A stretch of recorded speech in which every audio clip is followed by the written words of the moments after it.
તમને યાદ છે આપણા ઘરના આંગણામાં પેલી ચીંચી જે સવાર સાંજ ગુંજતી રહેતી? એ અવાજ હવે ક્યાં ખોવાઈ ગયો છે નહીં? એ નાનકડી ઘરચકલી જે આપણા બધાના બાળપણનો એક હિસ્સો હતી, એ આજે મુશ્કેલીમાં છે. તો ચાલો આજે આપણે એ જ ચકલીની વાત કરીએ અને એના માટેના ખાસ દિવસ એટલે કે વિશ્વ ચકલી દિવસ વિશે જાણીએ. જી હા, દર વર્ષે 20 માર્ચનો દિવસ આવે છે. આ દિવસ આપણને એ જ પરિચિત કલરવ યાદ કરાવવા માટે છે. ખરેખર તો આ દિવસ ફક્ત યાદ કરવા માટે નથી, પણ એ સમજવા માટે છે કે આ નાનકડું પક્ષી આપણા માટે કેટલું જરૂરી છે અને એને બચાવવા માટે કંઈક કરવાનો સંકલ્પ લેવા માટે છે. તો સવાલ એ થાય કે આ વિશ્વ ચકલી દિવસ મનાવવા પાછળનો અસલી હેતુ શું છે? જુઓ, આ એક વૈશ્વિક પ્રયાસ છે. આપણને જે ઘરચકલી એકદમ સામાન્ય લાગતી હતી ને, એ હવે ખૂબ ઝડપથી ગાયબ થઈ રહી છે. બસ એને બચાવવા અને લોકો સુધી આ વાત પહોંચાડવા માટે જ આ દિવસની ઉજવણી થાય છે. તો ચાલો આ વાતને થોડી ઊંડાણથી સમજીએ, જાણીએ કે આ આખું અભિયાન શરૂ ક્યાંથી થયું અને સૌથી અગત્યની વાત કે આ નાનકડી ચકલી આપણા માટે આટલી બધી મહત્વની કેમ છે. તમને જાણીને નવાઈ લાગશે કે આ આખી પહેલની શરૂઆત આપણા ભારતમાં જ થઈ હતી. વાત છે 2010ની. મોહમ્મદ દિલાવર નામના એક પર્યાવરણ પ્રેમી અને એમની સંસ્થા નેચર ફોરએવર સોસાયટીએ જોયું કે ચકલીઓ ઓછી થઈ રહી છે. બસ આ જ વાત પર દુનિયાનું ધ્યાન ખેંચવા માટે એમણે પહેલીવાર વિશ્વ ચકલી દિવસની ઉજવણી શરૂ કરી. હવે કદાચ એવો વિચાર આવે કે ભાઈ આટલું નાનું પક્ષી આપણા પર્યાવરણ માટે એટલું બધું શું કામનું? પણ હકીકત એ છે કે એ બહુ જ કામનું છે. આ ચકલીઓ છે ને, એ નાના નાના જીવજંતુઓ અને કીટકોને ખાઈ જાય છે. આનાથી શું થાય? ખેતરોમાં પાકનું કુદરતી રીતે જ રક્ષણ થાય છે. એટલે કે તેઓ આપણું આખું ઇકોલોજીકલ બેલેન્સ જાળવવામાં બહુ મોટો ભાગ ભજવે છે. પણ દુઃખની વાત એ છે કે છેલ્લા થોડા વર્ષોથી કે કહો કે દાયકાઓથી એ પરિચિત ચી ચીનો અવાજ એ ધીરે ધીરે ગાયબ થઈ રહ્યો છે. ચકલીઓ આપણી આસપાસથી જાણે ચૂપચાપ જતી રહી છે.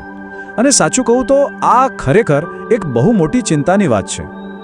ક્યારે શાંતિથી વિચાર્યું છે કે પેલો અવાજ જે એક સમયે સવારમાં આપણને ઉઠાડી દેતો હતો, જેનાથી આખું આંગણું જીવંત લાગતું હતું, એ હવે પહેલા જેવો કેમ નથી સંભળાતો? એનો જવાબ છે મૌન. ચકલીઓ નથી રહી અને એમની જગ્યાએ એક ખાલીપો, એક શાંતિ છવાઈ ગઈ છે.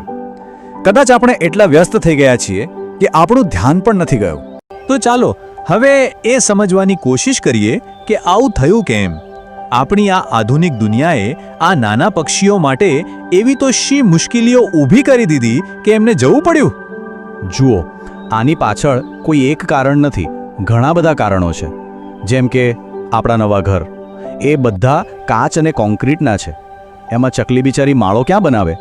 પછી ખેતરોમાં જે જંતુનાશકો છંટાય છે, એનાથી એમને ખાવા માટે જીવડા પણ નથી મળતા. અને ઉપરથી આ શહેરોનું પ્રદૂષણ અને સતત ઘોંઘાટ, આ બધાએ મળીને એમનું જીવવું મુશ્કેલ કરી દીધું છે. પણ આ બધું સાંભળીને નિરાશ થવાની બિલકુલ જરૂર નથી. હા, પરિસ્થિતિ ગંભીર છે, એમાં કોઈ શક નથી. પણ સારી વાત એ છે કે હજી પણ ઘણું બધું આપણા હાથમાં છે. આપણે બધા સાથે મળીને આ નાનકડા જીવને પાછું લાવી શકીએ છીએ. અને તમને એક મજાની વાત કહું, ભારતમાં ચકલીનું મહત્વ કેટલું છે એનો અંદાજ એ વાત પરથી લગાવી શકાય કે આપણી રાજધાની દિલ્હીનું રાજ્ય પક્ષી ઘરચકલી જ છે. આ ખરેખર એમને બચાવવાની દિશામાં એક ખૂબ સારું પગલું છે. તો હવે આપણે શું કરી શકીએ? બહુ જ સરળ ઉપાયો છે જે કોઈ પણ કરી શકે. આપણા ઘરની બાલ્કનીમાં કે છત પર એક નાના વાસણમાં પાણી ભરીને મૂકીએ, થોડા દાણા નાખીએ, ચકલીઓ માટે તૈયાર માળા, જેને નેસ્ટ બોક્સ કહેવાય, એ લગાવી શકીએ. અને બને ત્યાં સુધી કેમિકલવાળા જંતુનાશકોનો ઉપયોગ ઓછો કરીએ. બસ આટલું જ. અને યાદ રાખજો, આ વાત ફક્ત એક ચકલીને બચાવવાની નથી, આનાથી ઘણું મોટું ચિત્ર જોડાયેલું છે. આ વાત સીધી આપણા પર્યાવરણના સ્વાસ્થ્ય સાથે જોડાયેલી છે. આ આખા અભિયાનનો મુખ્ય સંદેશ બસ એટલો જ છે: ચકલી બચાવો, પ્રકૃતિ બચાવો. કેમ કે પ્રકૃતિમાં બધું જ એકબીજા સાથે જોડાયેલું છે. જો આપણે ચકલીને બચાવીશું તો એનો સીધો મતલબ છે કે આપણે આપણી આસપાસની કુદરતને પણ બચાવી રહ્યા છીએ. ટૂંકમાં ચકલીઓનું હોવું કે ન હોવું એ આપણા પર્યાવરણના હેલ્થ રિપોર્ટ કાર્ડ જેવું છે. એ આપણને એક અરીસો બતાવે છે કે આપણે આપણી પ્રકૃતિ સાથે કેવો વ્યવહાર કરી રહ્યા છીએ. તો અંતમાં બસ એક સવાલ સાથે તમને છોડી જાઉં છું. જરા વિચારજો, જો આ ચીંચીનો મીઠો અવાજ હંમેશ માટે બંધ થઈ ગયો તો આપણી આવનારી પેઢીઓને આપણે કેવી દુનિયા આપીને જઈશું? કેવી સંભળાશે દુનિયા એમના વગર?